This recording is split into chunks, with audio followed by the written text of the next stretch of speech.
Hi hello నమస్తే, welcome to వీక్షణ TV. ఆంధ్రప్రదేశ్లో కూటమి ప్రభుత్వం ఏర్పడి దాదాపు 3 నెలలు కావస్తుంది. అయితే ఆధ్వర్యంలో మాత్రం కూటమి ప్రభుత్వం ఏర్పడలేదంటూ టీడీపీ నాయకులు కార్యకర్తలు అసంతృప్తి వ్యక్తం చేస్తున్నారు మీడియా ముఖంగా. అయితే ఇదే విషయాలపై మాట్లాడడానికి టీడీపీ రాష్ట్ర కార్యదర్శి ఏసీ శ్రీకాంత్ రెడ్డి మనతో ఉన్నారు. ఆయనతో మాట్లాడే ప్రయత్నం చేద్దాం. సార్ చెప్పండి, రాష్ట్రంలో కూటమి ప్రభుత్వం ఏర్పడ్డ ఆధ్వర్యంలో కూటమి ప్రభుత్వం ఏర్పడలేదంటూ టీడీపీ నాయకులు సోషల్ మీడియాలో ప్రచారం చేస్తున్నారు. సార్, ఈ పరిణామాన్ని ఎలా చూడొచ్చు? ముందుగా బీజేపీ కూటమిని గెలిపించడం జరిగింది. కార్యకర్త కూడా పార్టీని నమ్ముకొని 5 సంవత్సరాల్లో అనేక అవస్థలు పడ్డాడు, అనేక కేసులు ఎదుర్కొన్నాడు, అనేక అక్రమ కేసులు పెట్టి కూడా చాలామంది వేధించారు. రెడ్డి, కిష్టమ్మ, సలీం, అలాగే ఇటు ఉమ్మి సలీం అయితేనేమి, రామస్వామి, అందరూ కూడా ఎన్నికల ప్రచార సందర్భంలో వ్యవహరించిన వ్యవహార శైలికి గెలిచిన అనంతరం ప్రస్తుతం అవలంబిస్తున్న వ్యవహార శైలి భిన్నంగా ఉంది అని చెప్పేసి మీ కార్యకర్తలు అయితే నాయకులు అయితేనేమి బహిరంగంగానే మాట్లాడుతున్నారు. మీ ఆ వ్యవహార శైలి భిన్నంగా మీకు అనిపించింది సార్? అక్రమ మద్యం అయితేనేమి, అక్రమ వ్యాపారాలు. గతంలో కర్నూలు పశ్చిమ ప్రాంతం వెనుకబడిన ప్రాంతం, తాగునీరు వెనుకబడిందని చెప్పేసి గతంలో తీవ్రంగా ఉద్యమించారు సార్. నేడు కూటమి ప్రభుత్వం ఏర్పడింది. దీనిపై అధిష్టానం దృష్టికి ఏదైనా తీసుకువెళ్లారా? పశ్చిమ ప్రాంతం అభివృద్ధి కొరకు ఏ విధమైన చర్యలు మీరు తీసుకోబోతున్నారు సార్? లాస్ట్ మంత్ కూడా రాష్ట్ర రాజకీయాల విషయానికి వస్తే నేడు విజయవాడ వరదలకు కారణం రాష్ట్ర ముఖ్యమంత్రి చంద్రబాబు అంటూ జగన్మోహన్ రెడ్డి గారు విమర్శించారు సార్. ఈ విమర్శను ఎలా చూస్తారు? ఈరోజు సార్, గతంలో ఆదూరు నియోజకవర్గ ఎమ్మెల్యే అభ్యర్థిగా పోటీలో ఉన్న శ్రీకాంత్ రెడ్డికి నేడు నామినేటెడ్ పదవులు అయితే ఇతర పదవులు ఏ పదవిని అధిష్టానం మీకు అందించబోతుందని నియోజకవర్గ ప్రజలు ఎదురు చూస్తున్నారు సార్. దీని మీద మీ అభిప్రాయం? ఈరోజు రాష్ట్రం కష్టాలు చివరిగా సార్, ఆదూరు నియోజకవర్గ టీడీపీ కార్యకర్తల నాయకుల్లో అసంతృప్తి అని మాట్లాడుకున్నాం సార్. చివరిగా నియోజకవర్గ కార్యకర్తల నాయకులకు మీరేం తెలియజేస్తున్నారు? అందరూ కార్యకర్తలు కూడా హాయ్ హలో నమస్తే, వెల్కమ్ టు వీక్షణ టీవీ. ఆంధ్రప్రదేశ్లో కూటమి ప్రభుత్వం ఏర్పడి దాదాపు 3 నెలలు కావస్తుంది. అయితే ఆధ్వర్యంలో మాత్రం కూటమి ప్రభుత్వం ఏర్పడలేదంటూ టీడీపీ నాయకులు కార్యకర్తలు అసంతృప్తి వ్యక్తం చేస్తున్నారు మీడియా ముఖంగా. అయితే ఇదే విషయాలపై మాట్లాడడానికి టీడీపీ రాష్ట్ర కార్యదర్శి ఏసీ శ్రీకాంత్ రెడ్డి మనతో ఉన్నారు. ఆయనతో మాట్లాడే ప్రయత్నం చేద్దాం. సార్ చెప్పండి, రాష్ట్రంలో కూటమి ప్రభుత్వం ఏర్పడ్డ ఆధ్వర్యంలో కూటమి ప్రభుత్వం ఏర్పడలేదంటూ టీడీపీ నాయకులు సోషల్ మీడియాలో ప్రచారం చేస్తున్నారు సార్. ఈ పరిణామాన్ని ఎలా చూడొచ్చు? ముందుగా వీక్షణ టీవీ యాజమాన్యానికి, ఆదోని పుర ప్రజలకు, రైతులకు, వ్యాపారస్తులకి అందరికి కూడా వినాయక చవితి శుభాకాంక్షలు తెలియజేసుకుంటూ, ఈరోజు ఆంధ్రప్రదేశ్లో రాక్షస పాలన తొలగించి తెలుగుదేశం, భారతీయ జనతా పార్టీ, జనసేన ఉమ్మడి కూటమి ప్రభుత్వం ఏర్పడి దాదాపు 2.5 months కావస్తుంది. మరి పరిపాలనపై అపారమైన అనుభవంతో దృష్టి పెట్టి అన్ని డిపార్ట్మెంట్పై శ్వేతపత్రాన్ని విడుదల చేసి ప్రతి డిపార్ట్మెంట్లో కూడా దాంట్లో జరిగిన అవినీతిని, ప్రజాధనాన్ని దుర్వినియోగాన్ని ఎలా వీరు విధ్వంసం చేశారో దాన్ని సరిపెట్టడానికి కొంత సమయం అవసరమైంది. ఎందుకంటే జగన్మోహన్ రెడ్డి గారి ప్రభుత్వం ఈ రాష్ట్రాన్ని అన్ని రకాలుగా అధోపాతాళాలకి నెట్టివేసింది. ఈ రాష్ట్రంలో పెట్టుబడులు రాక, ఉద్యోగ అవకాశాలు లేక, రాష్ట్ర రాజధాని లేక, మరి అటు కేంద్ర ప్రభుత్వం నుంచి వచ్చే నిధులు కూడా సరిగా వినియోగించుకోక ఈ రాష్ట్ర ప్రభుత్వం జీడిపి పూర్తిగా వెనుకబడిపోయింది. ఉద్యోగ అవకాశాలు లేక ఇతర ప్రాంతాలకి వలస వెళ్ళడం జరిగింది. సాగునీటి ప్రాజెక్టులు కూడా పూర్తి నిర్లక్ష్యంగా చేసి కనీసం దాని మెయింటెనెన్స్ కూడా, సాగునీటి ప్రాజెక్టుల మెయింటెనెన్స్ కూడా నిధులు ఇవ్వలేక ఈ జగన్మోహన్ రెడ్డి గారి ప్రభుత్వం అన్ని రంగాల్లో విఫలమై విసిగి వేసారిన ప్రజలు. అందులో భాగంగా చంద్రబాబు నాయుడు గారు ప్రమాణ స్వీకారం చేసిన తర్వాత మొట్టమొదటిసారిగా పేద, బడుగు, బలహీన వర్గాల్ని, అవాతాతల్ని, వితంతువుల్ని, వికలాంగుల్ని ఆదుకోవాలనే ఉద్దేశంతో పెన్షన్ 4,000 రూపాయలు చేసి, వికలాంగులకి 6,000 రూపాయలు చేసి, ఎన్ని ఆర్థిక కష్టాలున్నా కూడా మరి పెన్షన్లు అందించడం జరిగింది. మరి ఆదోన్లో అందులో భాగంగా అనేక మంది టీడీపీ నాయకులు మేమంతా కూడా ఎమ్మెల్యే టికెట్ ఆశించాం. మరి అందులో భాగంగా మా అధినేత ఆదేశాల మేరకు ఇక్కడ బీజేపీ కూటమిని గెలిపించడం జరిగింది. కొన్ని లోటుపాట్లను సహజం, ఎందుకంటే పార్టీలు ఎక్కువైనప్పుడు, నాయకులు ఎక్కువైనప్పుడు కొద్దిగా సర్దుబాటు చేసుకో అవసరం ఎంతైనా ఉంది. దాన్ని కూడా అధిష్టానం దృష్టికి మరి పెద్దలు మీనాక్షి నాయుడు అయితేనేమి, అటు ఎమ్మెల్యే పార్థసారథి అయితేనేమి, మేము కూడా లోకేష్ సార్ దృష్టికి, అటు పెద్దలు చంద్రబాబు నాయుడు గారి దృష్టికి తీసుకెళ్ళాం. అన్ని సమస్యలు త్వరలోనే పరిష్కరిస్తామని చెప్పారు. ఈ ప్రభుత్వం పూర్తిగా సంక్షేమం, అభివృద్ధి, అలాగే కార్యకర్తలు ఉన్న పార్టీ. ఎందుకంటే ప్రతి ఒక్క కార్యకర్త కూడా పార్టీని నమ్ముకొని 5 సంవత్సరాల్లో అనేక అవస్థలు పడ్డాడు, అనేక కేసులు ఎదుర్కొన్నాడు, అనేక అక్రమ కేసులు పెట్టి కూడా చాలామంది వేధించారు. మరి అలాంటి కష్టపడిన కార్యకర్తల్లో కొద్దిగా నైరాశ్యం ఉండొచ్చు, కానీ అన్ని సర్దుకుంటాయి. గౌరవ ఎమ్మెల్యే పార్థసారథి గారు అయితేనేమి, పెద్దల మీనాక్షి నాయుడు గారు అయితేనేమి, అలాగే టీడీపీ నాయకులు భాస్కర్ రెడ్డి, కిష్టమ్మ, సలీం, అలాగే ఇటు ఉమ్మి సలీం అయితేనేమి, ఇటు రామస్వామి, అందరూ కూడా కలిసి కూర్చొని ఈ సమస్యలు పరిష్కరించి ప్రతి ఒక్క కష్టపడిన కార్యకర్తకి, ప్రతి ఒక్క నాయకుడిని కూడా మేమంతా కూడా వెంట ఉండి ఖచ్చితంగా న్యాయం చేయడానికి కృషి చేస్తామని చెప్పి కూడా ఈరోజు ఈ వీక్షణ టీవీకి మీ ద్వారా తెలియజేస్తున్నాం.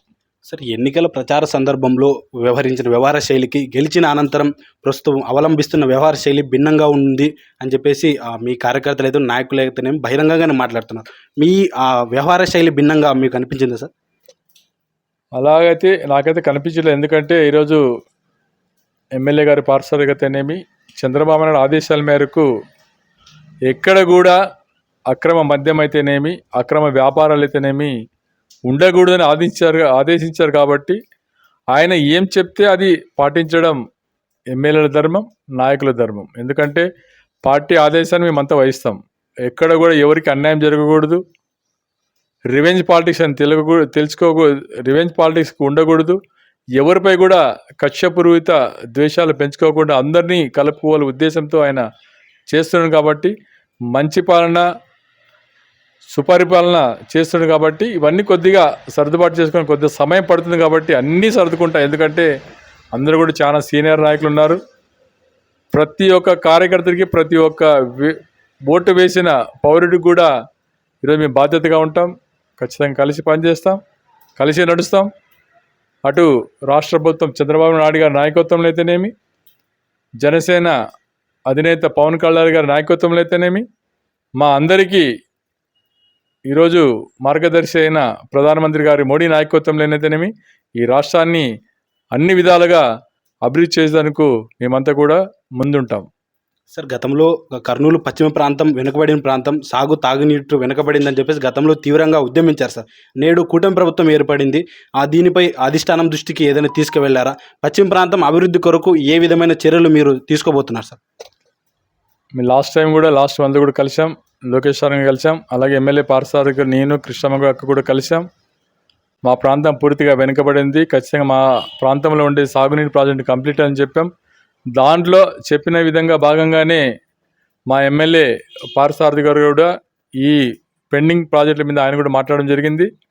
అలాగే లోకేష్ గారు కూడా ఈ పెండింగ్ ప్రాజెక్టు మీద ఎంత త్వరగా పరిష్కారం అయితే అంత త్వరగా బడ్జెట్ని కేటాయించి రాయలసీమలో ఒక నూతన ఒరవడికి శ్రీకారం చుడతాం. ఇక్కడ ప్రతి ఎకరాకి సాగునీరు, ప్రతి ఇంటికి త్రాగునీరు, ప్రతి ఒక్కరికి ఉద్యోగం వచ్చేటట్లు మేము కూడా కృషి చేస్తామని చెప్పడం జరిగింది. అందులో భాగంగానే ఈరోజు బనవాసి దగ్గర ఒక కేంద్ర ప్రభుత్వం ఒక వెటర్నరీ హాస్పిటల్, అంటే రాష్ట్రానికి ఒకటి కేటాయిస్తారు. మన రాష్ట్రం విడిపోయిన తర్వాత ఎక్కడ కూడా ఈ వెటర్నరీ రీసెర్చ్ సెంటర్ని ఏర్పాటు చేయలేదు. కాబట్టి ఈరోజు ఓర్వకల్ని, కపర్తిని ఏ విధంగా ఇండస్ట్రియల్ హబ్గా చేశారో, ఇక్కడ రాబోయే కాలంలో బనవాసి కేంద్రంలో 2000 ఎకరాల్లో ఈ వెటర్నరీ రీసెర్చ్ సెంటర్ని ఏర్పాటు చేస్తామని చెప్పి కూడా సోదరుడు బివి జయనాగేశ్వరరెడ్డి గారు అయితేనేమి, పార్థసారథి గారు అయితేనేమి ఆ రోజు మేము కలిసినప్పుడు చంద్రబాబు నాయుడు సార్ కూడా దృష్టి మాకు తీసుకొచ్చారు. అందుకు మేము రుణపడి ఉంటాం. ఎందుకంటే ఈ వెనుకబడిన ప్రాంతంలో కేంద్ర ప్రభుత్వ నిధులచే సుమారు 2000 కోట్ల నిధులచే ఇక్కడ వెటర్నరీ రీసెర్చ్ సెంటర్ని ఏర్పాటు చేస్తే ఈ ప్రాంతం పాడి పరిశ్రమ కూడా అభివృద్ధి చెందే అవకాశాలు ఉంటాయి.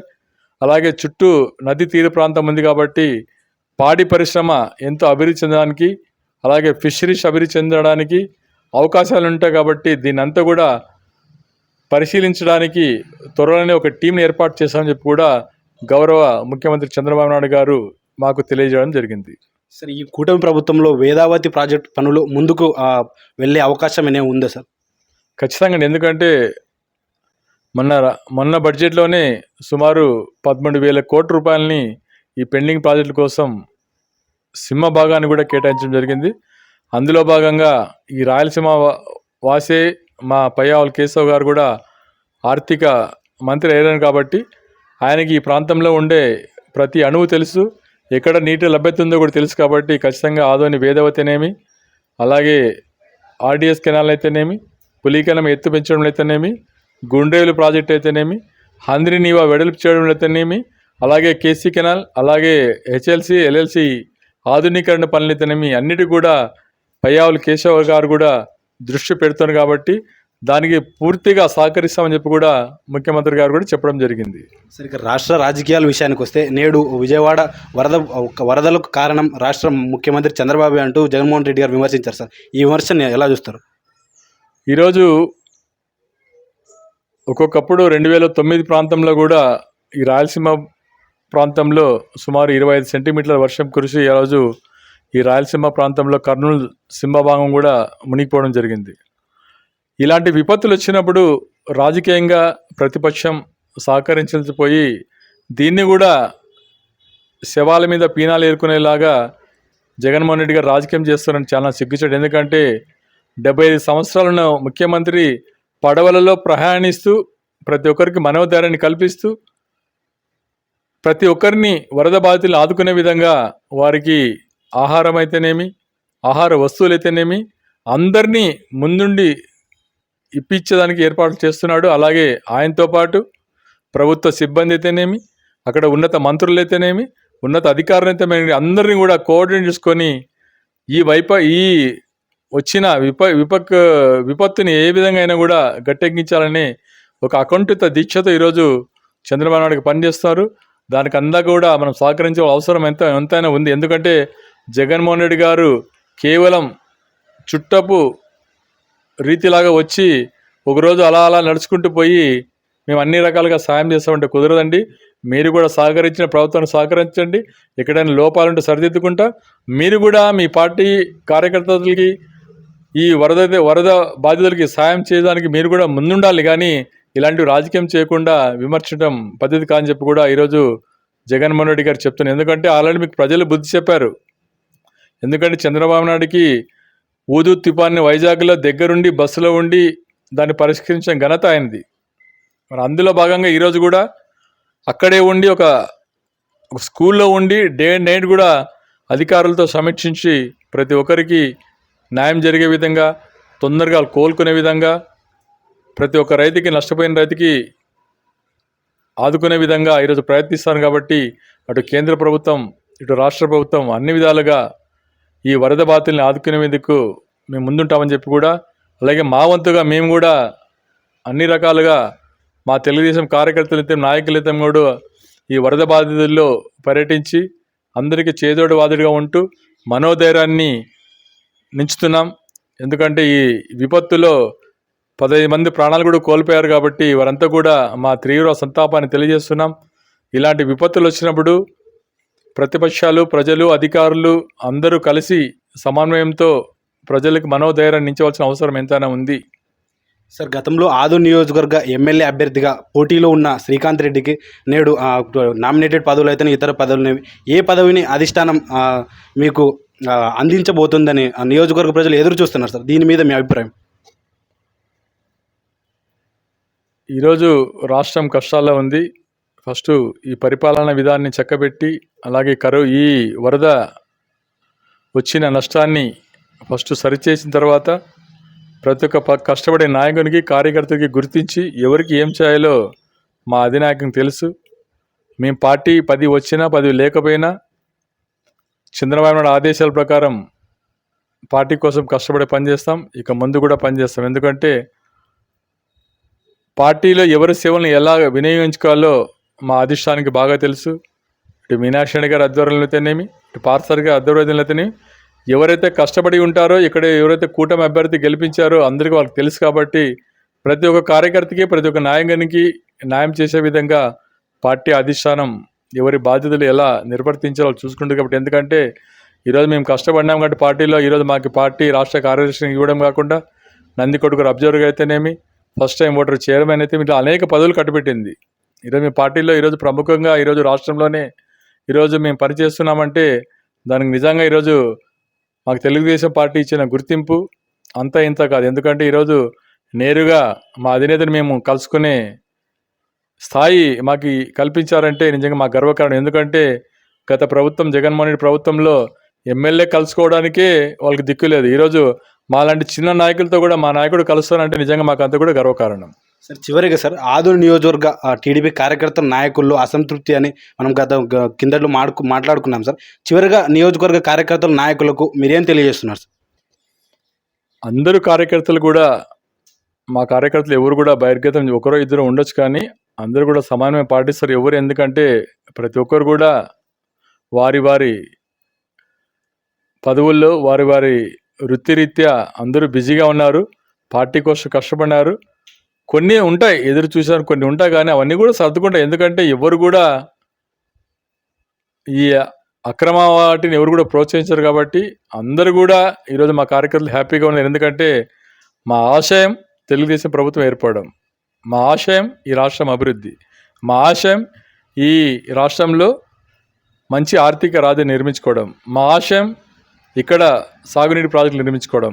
ప్రతి ఒక్క కార్యకర్త కూడా రాబోయే కాలంలో స్థానిక సంస్థలు అయితేనేమి, అలాగే పంచాయతీ ఎన్నికలు అయితేనేమి చంద్రబాబు నాయకత్వంలో గట్టిగా కృషి చేస్తాం. ప్రతి ఒక్క అవకాశాన్ని వినియోగించుకుంటాం. ప్రతి ఒక్క కష్టపడిన కార్యకర్త కూడా పదవి వచ్చే విధంగా మేము ప్రయత్నం చేస్తాం. ఇది టీడీపీ రాష్ట్ర కార్యదర్శి ఏసీ శ్రీకాంత్ రెడ్డి మాట్లాడుతూ ఆదూరు నియోజకవర్గంలో చిన్నపాటి భేదాభిప్రాయాలు త్వరలోనే సర్దు మునిగిపోతాయి. ఇక ఆంధ్ర రాష్ట్రంలో వైఎస్ జగన్మోహన్ రెడ్డి శవాల మీద రాజకీయాలు మానుకోవాలని, వీలైతే వరద బాధితులకు సాయం చేయాలి కానీ శవాల మీద రాజకీయాలు మానుకోవాలని చెప్పేసి ఆయన తెలియజేశారు. కెమెరా పర్సన్ వినేష్తో మునిస్వామి, వీక్షణ టీవీ.